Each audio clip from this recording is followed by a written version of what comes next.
اعوذ باللہ من الشیطان الرجیم بسم اللہ الرحمن الرحیم یا ایہا الذین آمنوا قوا انفسکم واہلیکم نارا صدق اللہ العظیم وصدق رسولہ النبی الکریم ونحن علی ذلک لمن الشاہدین والشاکرین والحمد للہ رب العالمین ان اللہ وملائکتہ یصلون علی النبی یا ایہا الذین آمنوا صلوا علیہ وسلموا تسلیما اللہم صلی علی سیدنا و مولانا محمد معدن الجود والکرم وآلہ وصحبہ وبارک وسلم۔ حمد و صلاۃ کے بعد عزیز دوستو، بزرگوں اور بھائیوں، امیر المومنین، خلیفۃ المسلمین، مراد مصطفیٰ صلی اللہ تعالی علیہ وسلم حضرت سیدنا عمر فاروق رضی اللہ تعالیٰ عنہ کو 26 ذی الحج کو زخم لگا تھا، قاتلانہ حملہ آپ پر کیا گیا تھا، اور یکم محرم الحرام کو اسلام کے اس بطل جلیل، اس قائد، اس لیڈر اور دنیا اسلام پر اپنی سیرت کے انمٹ نقوش چھوڑنے والے اس خوبصورت انسان نے دنیا سے پردہ فرمایا۔ حضرت عمر فاروق رضی اللہ تعالیٰ عنہ ان لوگوں میں سے ہیں جو ابن الوقت نہیں ہوتے، ابو الوقت ہوتے، جو وقت کے مطابق نہیں بدلتے بلکہ وقت کو اپنے مطابق بدل دیا کرتے ہیں۔ یہ وہ لوگ تھے کہ دین ان کا اوڑھنا بچھونا تھا، ان کا چلنا پھرنا دین تھا، ان کا ہنسنا اور رونا دین تھا۔ انہیں علم الیقین سے لے کر عین الیقین تک ایک خاص مقام اللہ نے عطا کر دیا تھا، تو بس پھر یہ سمجھ گئے تھے کہ دین ہی زندگی ہے، دین ہی روح ہے، اور دین ہی ہماری اصل ہے۔ حضرت عمر فاروق رضی اللہ تعالیٰ عنہ وصال فرما گئے، تو آپ کے وصال کے بعد حضرت عثمان غنی رضی اللہ تعالیٰ عنہ نے آپ کی ایک بیوہ سے نکاح کیا، حضرت عمر کی ایک بیوہ سے۔ جب وہ آپ کے نکاح میں آئی تو کہنے لگی حضرت عثمان غنی سے کہ حضور، نہ تو میں خوبصورت ہوں اور نہ میں جوان ہوں، نہ آپ کی کوئی خدمت کر سکتی ہوں، میرے ساتھ نکاح کرنا سمجھ میں نہیں آیا۔ کیا شاندار جواب دیا حضرت عثمان غنی نے، کیا خوبصورت جواب دیا۔ فرمانے لگے میں نے اس لیے نکاح نہیں کیا کہ مجھے تمہارے حسن سے دلچسپی تھی یا تمہاری خدمت کی ضرورت تھی، میں نے تو اس لیے نکاح کیا ہے کہ مجھے بتاؤ عمر فاروق گھر کے اندر اپنے رب کی عبادت کس طرح کرتے تھے، وہ قرآن پاک کس طرح پڑھتے تھے، وہ رویا کیسے کرتے تھے، استغفار کا طریقہ کیا، کس وقت کس انداز میں وہ اپنے رب کو یاد کرتے تھے۔ اس لیے کہ عمر کئی دفعہ گھر سے آتا تھا تو میں اس کے چہرے پر نور دیکھا کرتا تھا، میں روشنی دیکھتا تھا، ایک معیار دیکھتا تھا۔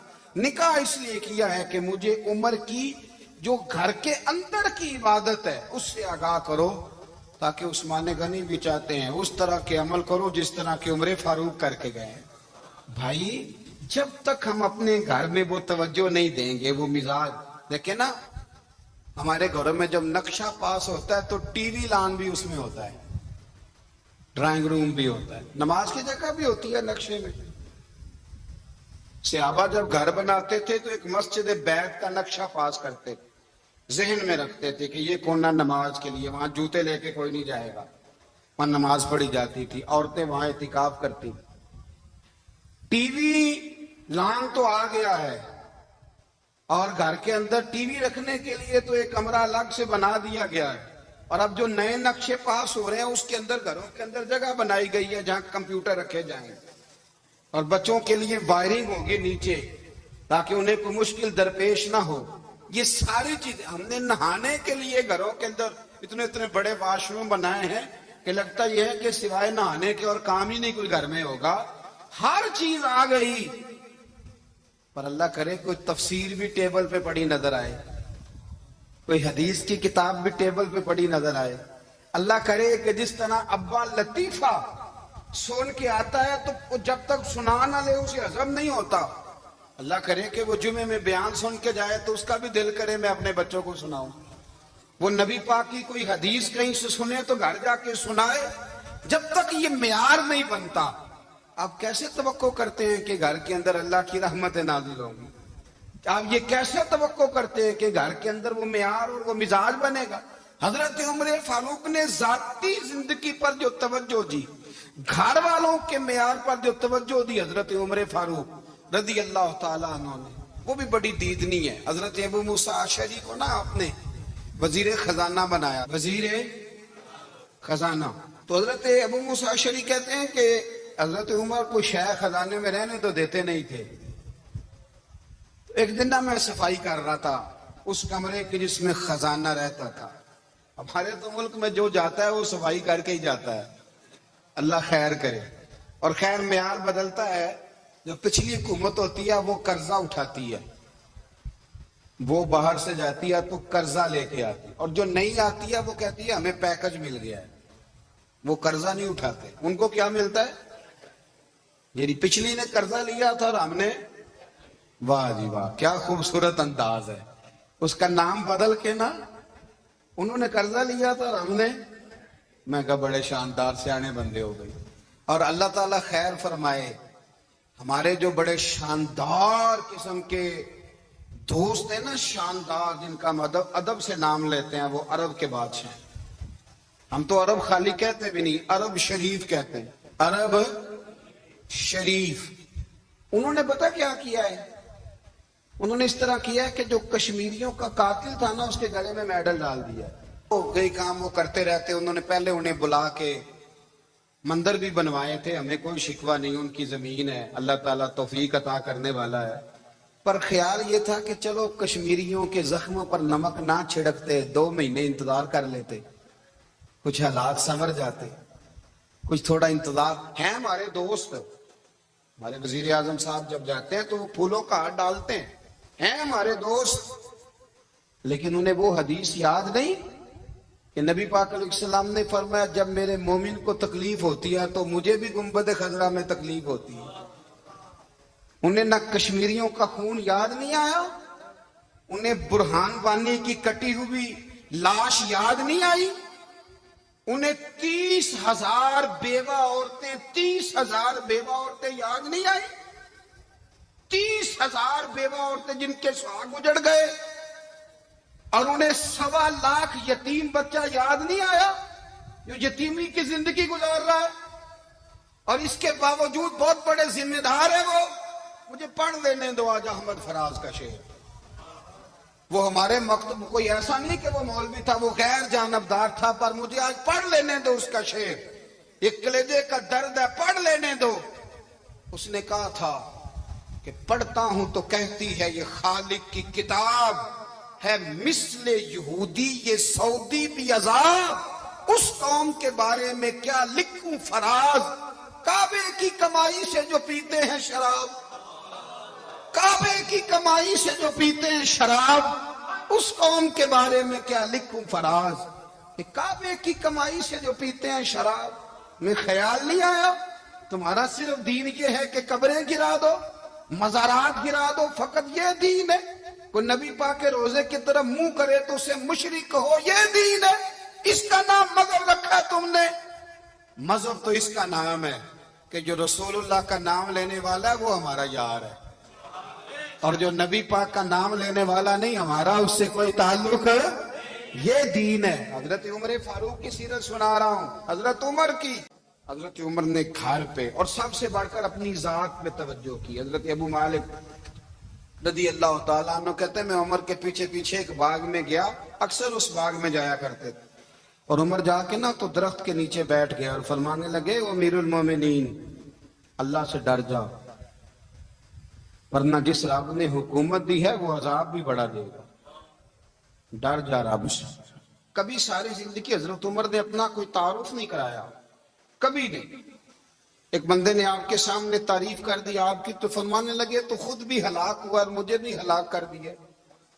کیا ضرورت پڑی ہے میری تعریفیں کرنے کی؟ اتنی دیر میری تعریف میں لگائی, اللہ کا ذکر کرتا رب تجھے ثواب دیتا, حضور پہ درود پڑتا تو رب تیرے اوپر رحمتیں نازل کرتا. کس چکر میں؟ آج جتنا اچھی کوئی خوشامد کرے اتنی اچھی وزارت ملتی ہے, جتنی اچھی اس کو جو ہے وہ چاپلوسی کرنی آیا درجہ بھی اسے اتنا ہی اچھا ملتا ہے. حضرت عمر فاروق رضی اللہ تعالیٰ عنہ آپ کے بیٹے کہتے ہیں, صاحب فتوح الشام نے لکھا ہے, آپ کے صاحبزادے کہتے ہیں میں نکلا تو میرے ابا جی نا اپنی پشت پر مشکیزہ رکھ کے کنویں سے پانی بھر کے آ رہے. میں دوڑ کے آگے گیا, میں نے کہا ابا جی مجھے دے دیں. فرمانے لگے بیٹا تیرا کیا خیال ہے, کوئی اور نہیں تھا مشکیزہ بھر کے لانے کے لیے, تیرا کیا خیال ہے؟ کہا ابا جی بڑے لوگ تھے پر آپ کیوں اٹھا رہے ہیں؟ فرمانے لگے نفس نا ذرا میرا بڑا ہو گیا تھا, اسے ذرا ذلیل کر رہا ہوں, ذرا اپنا محاسبہ کر رہا ہوں. یہ مجھے کہہ رہا تھا تو بڑی چیز ہے, تو میں نا ابھی مشکیزہ گھر رکھ کے آؤں گا, پھر تیری ماں نے مجھے کہا ہے کہ گھر میں لکڑیاں کوئی نہیں جلانے کے لیے, پھر میں جنگل سے لکڑیاں کاٹ کے لاؤں گا. اب میں امیر المومنین بن کے نا تو میرا نفس تھوڑا بڑا ہو گیا. اب یقین کریں ہمارا آزما خراب ہو جاتا ہے جب تک ہمارا تعارف صحیح نہ ہو, ہمارا تعارف ٹھیک نہ ہو. میں یہ ہوتا ہوں, میں وہ ہوتا ہوں, چھوڑ مٹی دہتے مٹی رہنا ہی, مٹی دہتے مٹی دہتے مٹی رہنا ہی. ایویں کادی بلے بلے اج مٹی دے اتے بندیا تے کل مٹی دے تھلے, مٹی دہتے مٹی رہنا ہی. کادی بلے مجھے پوچھ لو, مجھے جان لو, میرا نام لے لو, میں بھی آیا ہوں, میں بھی ہوتا ہوں, میرا بھی یہ تذکرہ ہے. میں بدکار پرانا خادم کسے در ملی نہ ٹوئی, اے تے واصف یار نے نظر جو کیتی تے واصف واصف ہی ہوئی. یہ تو بڑی بات کی بات ہے, تو بات کی بات ہے صاحب, ورنہ من نانم کے من دانم, جو ہم ہیں اس کا ہمیں پتا تو ہے نا بھائی. کبھی بھی یہ جو ذات کا چکر ہے نا, میں بھی ہوں مجھے بھی, او بھائی یاد رکھو میں کون ہوں. یہ جو نام نمود اور یہ خواہشیں اور یہ جو وقار, یہ تو کمزور لوگوں کا طریقہ ہے. جس کو اپنا تعارف کرانا پڑ گیا اس سے بھی زیادہ کمزور کوئی ہے.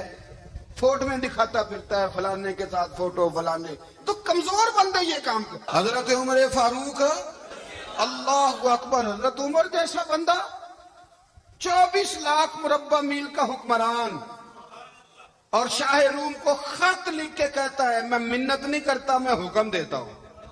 اتنا تگڑا بندہ. جنگ قادسیہ کے لیے حضرت سعد بن ابی وقاص کو بھیجا, فتوح الشام پڑھ کے دیکھیں.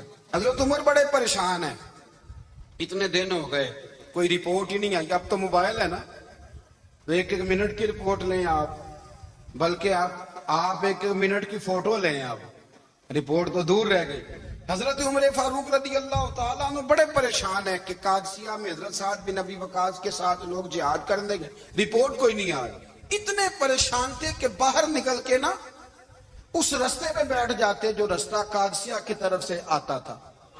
اس جو بھی آتا جاتا پوچھتے جنگ کے کیا حالات ہیں. ادھر جب اللہ نے فتح دے دی نا, تو حضرت سعد بن ابی وقاص رضی اللہ تعالیٰ عنہ نے نا ایک قاصد کو خط دے کے بھیجا, کہنے لگے عمر کے پاس جاؤ, انہیں اطلاع دو کہ الحمدللہ اللہ نے اسلام کو فتح عطا کر دی. یہ حضرت عمر کو جا کے دینا. وہ بڑے پریشان ہوں گے. وہ جو اس زمانے میں اس طرح ہوتا تھا کہ کئی دور دور سے صحابہ جو دوسرے شہروں کے ملکوں کے رہنے والے ہوتے تھے وہ بھی آ کے شامل ہو جاتے تھے جہاد میں. کوئی ایک دفعہ مدینے آیا, کوئی 2 دفعہ آیا, پھر اپنے اپنے علاقوں میں. بہت سارے لوگوں نے زیادہ دفعہ حضرت عمر کو دیکھا بھی نہیں تھا. وہ جو قاصد خط لے کے آیا تھا نا, اس نے ایک آدھ دفعہ دیکھا تھا. حضرت عمر بوڑھے ہو گئے, وہ پہچانتا نہیں تھا. میری بات کی سمجھ آ رہی ہے آپ حضرات؟ ادھر سے وہ خط لے کے آ گیا. حضرت عمر مدینے سے باہر نکل کے اس روڈ پہ بیٹھے تھے جو قادسیہ سے آتا تھا. جب وہ اس آدمی کو آتے دیکھا تو حضرت عمر اٹھ کے کھڑے ہو گئے, فرمانے لگے قادسیہ سے آ رہے ہو؟ وہ کیا کہتا ہے, پھٹے پرانے کپڑے, ٹوٹے ہوئے جوتے, سر پہ پرانی پگڑی. کہنے لگے غلام مدینے کے رہنے والے ہو؟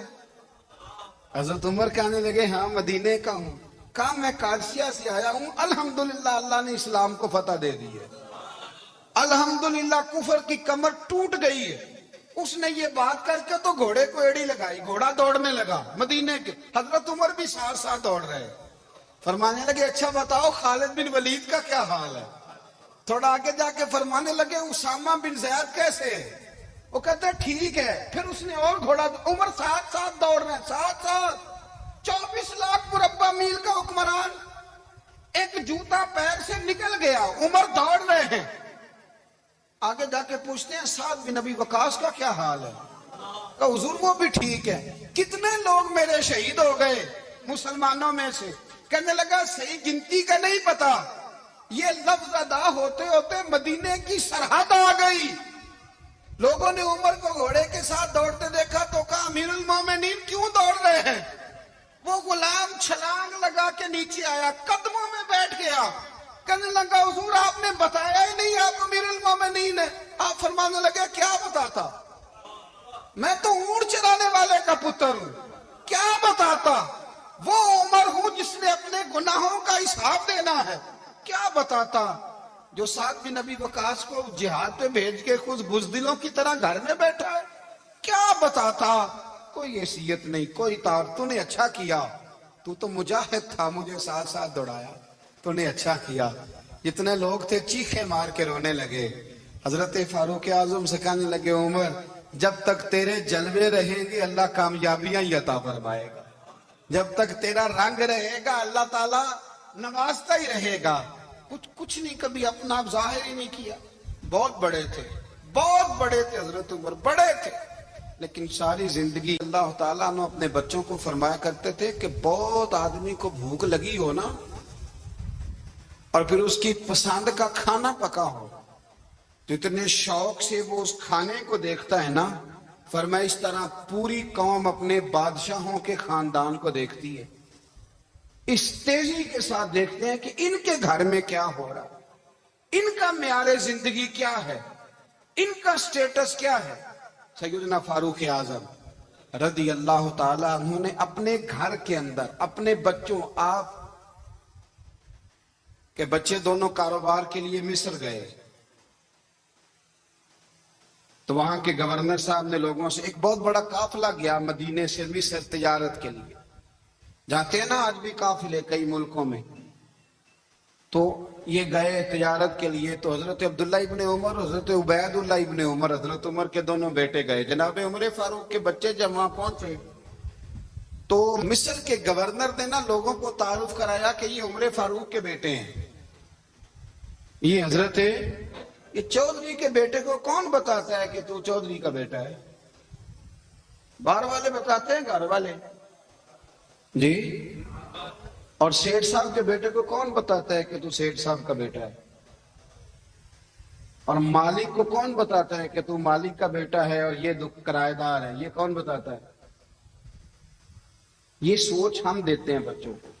چودھری اور کمی کی سوچ, امیر اور غریب کی سوچ, مالک اور کرایہ دار کی سوچ, گھر کے مالک کی اور کام کرنے والے کی سوچ, یہ ہم دیتے ہیں. یاد رکھنا, یہ ہم دیتے ہیں, یہ ہمارا مزاج ہے, یہ باہر سے نہیں آتی. تو کوئی شہزادہ ہے, تو سیٹھ ہے, تو نواب ہے, یہ سوچ باہر سے نہیں آتی. یہ اماں سوچ دیتی ہے, اماں, یہ ابا سوچ دیتا ہے. اور پھر جب تباہی اترتی ہے تو اس کے ذمہ دار بھی باہر والے نہیں ہوتے, گھر والے ہوتے ہیں, گھر والے. ہمارے بچوں کی طبیعتوں پر زیادہ نقش باہر والوں کا نہیں ہوتا, گھر والوں کا ہوتا ہے. یاد رکھیے گا. حضرت عمر فاروق رضی اللہ, بچے ہیں, شہزادے ہیں, وہ کاروبار کرنے گئے اور وہاں لوگوں نے بتایا گورنر صاحب نے کہ یہ فاروق اعظم کے بچے ہیں, امیر المومنین کے. لوگوں نے ان سے زیادہ مال خریدا, تجارت میں زیادہ نفع ہوا. ظاہر ہے کہ وہ آپ کے جو اللہ خیر کرے حکمران ہیں, ان کے کاروبار کتنے ملکوں میں ہیں, کس بنیاد پر ہیں؟ وہ صرف اس بنیاد پر کہ وہ حکمران رہے, ان کے لیے آسان تھا بڑے لوگوں سے تعلقات بنانا. حضرت عمر فاروق رضی اللہ تعالیٰ عنہ کے بچے ڈھیروں مال کما کے جب واپس آئے نا, تو حضرت عمر سے آ کے بچوں نے